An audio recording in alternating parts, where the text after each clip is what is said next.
With a population of over 9 million and one of the highest murder rates in the world, more than half the Honduran population lives in poverty. Per capita income is one of the lowest in the region. Access to affordable health care is almost non-existent, and most ailments go untreated. But the Honduran people are quick to smile and laugh easily.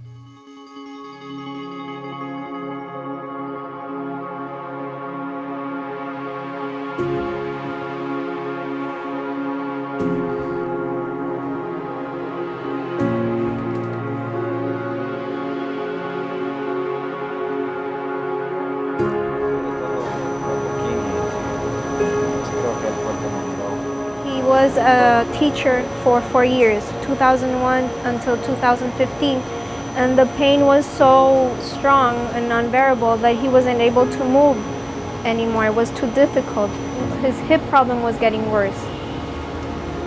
He says he feels it has affected his children, that he is not able to work and provide because when they ask for something, he can't give it to them.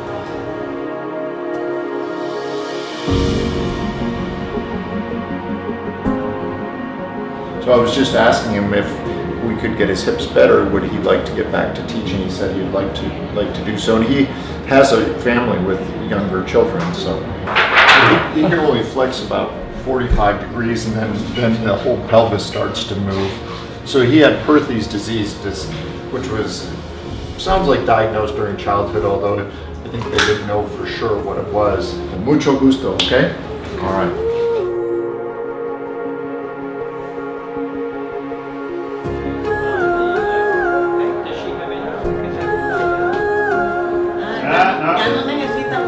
He doesn't need to take care of anymore. So the difficulty with this patient is she has severe rheumatoid arthritis. This is the extent of her knee motion on her left knee. That's all it'll bend. So she's been in a wheelchair for so long that now her knee is permanently bent. This young lady has been in a wheelchair now for 3 years, and our goal will be by the time we're done with her surgery and the rehab with the therapist that she'll be able to walk 50 to 100 feet with a walker and be able to go up and down some steps so that she can go home.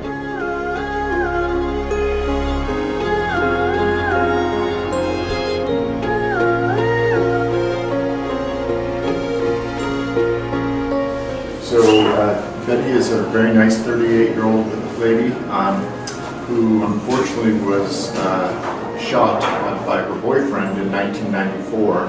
So she had a gunshot wound that kind of went into the front and hit her hip. See here, this is her right hip. The bullet is still lodged in her ilium part, which is one of 3 parts of the pelvis. And you can see here the destruction that this trauma has caused her right hip joint. Okay. ¿Tiene preguntas? No. Okay. Bueno.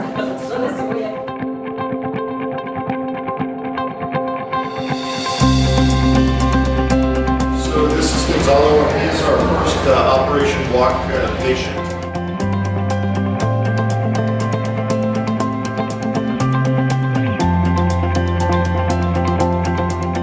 So we're in a brand new building. It's a hospital that's just finished this year. It's an amazing facility for Honduras. We're not in a parking lot, we're not in a tent. There's an air conditioner that works. We've got everybody in one room, but quite honestly, this is a luxury. It's a beautiful facility, and it's going to allow us to work quickly and take care of a lot of patients.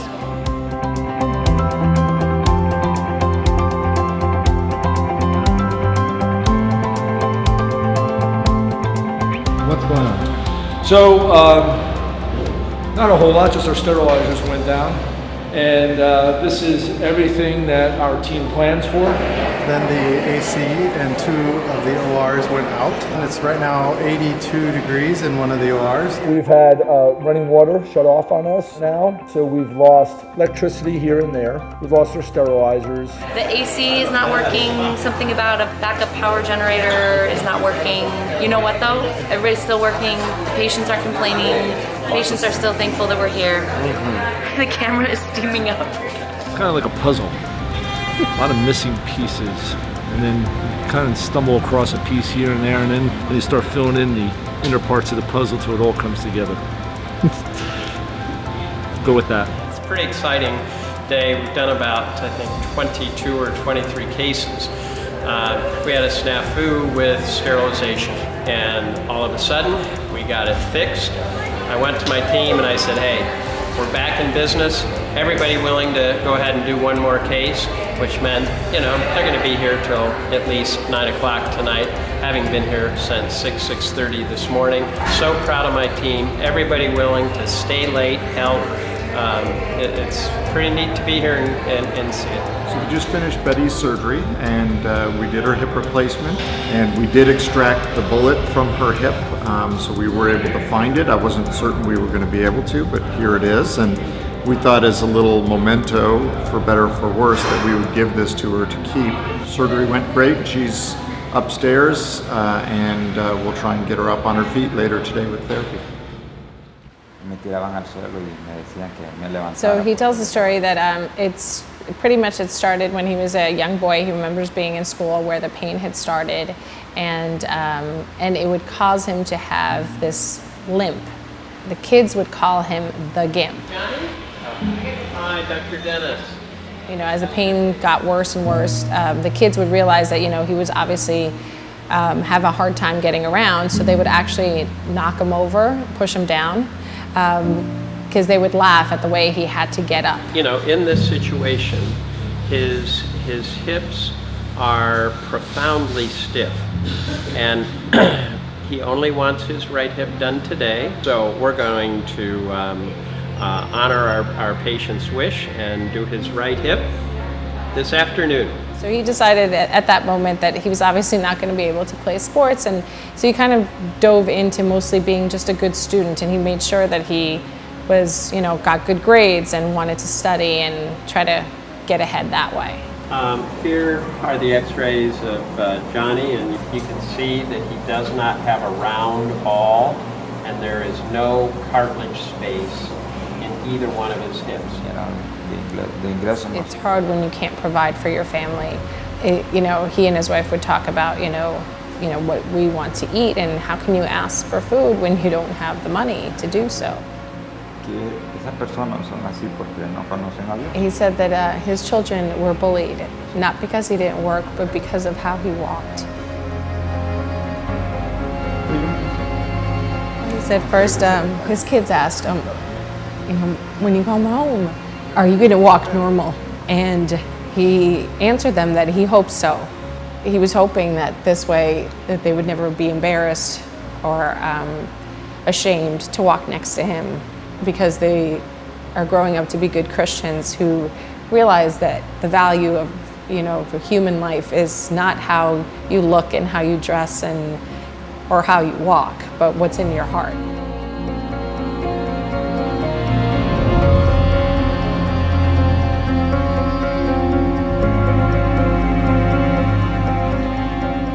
Surgery went great. We had no complications, difficult as we expected, primarily due to the stiffness. It had an excessive amount of bone spur, and essentially the spurs kind of grip the head such that it just can't move. So everything went great. I feel good about it. Can't wait to see him walk tonight.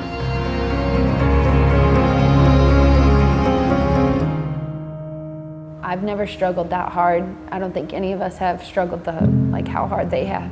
I don't know if I can put into words how much this is going to change their lives, you know. But then we don't get to see when they're home and they actually maybe get back to work and they get to earn money for their family and make a living.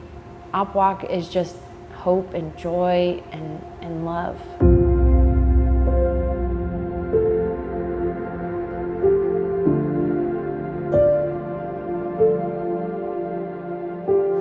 this is Johnny, and this is his first time getting up since surgery. He came up he's been out of the OR maybe an hour or two, and he's doing great. No pain.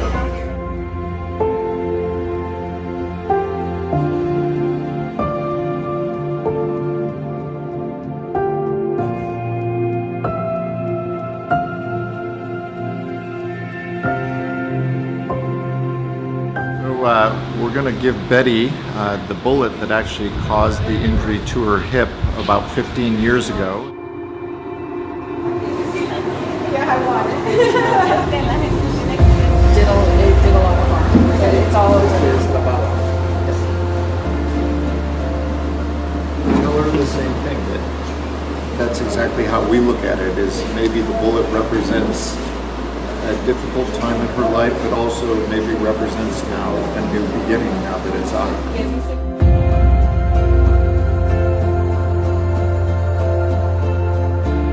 So we're about to get Norma up for the first time. She's been in a wheelchair for 3 years. So she hasn't walked in 3 years. You think about it, just hearing that, wow, this woman hasn't walked, she's been so debilitated by a crippling disease, and then wheelchair bound one day, walking the next. I mean, I don't know if you can write a story like that. It's unfathomable.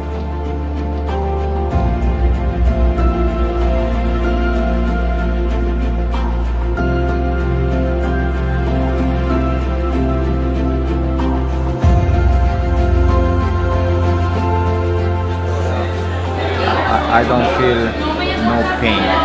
You know, 37 years. Feeling pain right now. And I do this for my kids, 2 boys and my daughter.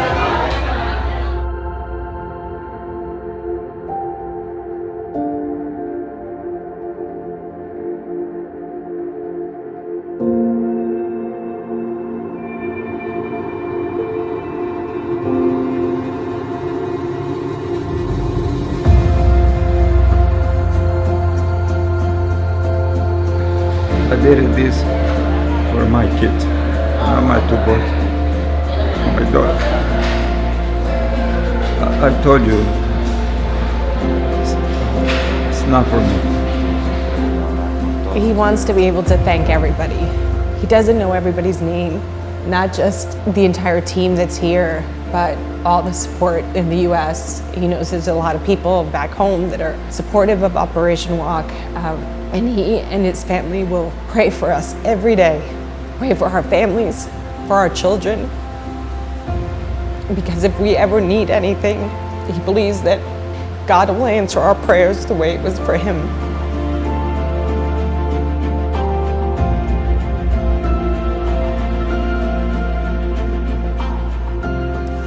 Well, you know, I always say on these trips, I receive much more than I give. And my favorite Bible verse is in the book of Luke. And to paraphrase, to those whom a lot has been given, that's me, a lot is expected. And this is what I try to live my life by. And Op Walk has so much fulfilled that part of my life of being able to give back for all the blessings I have.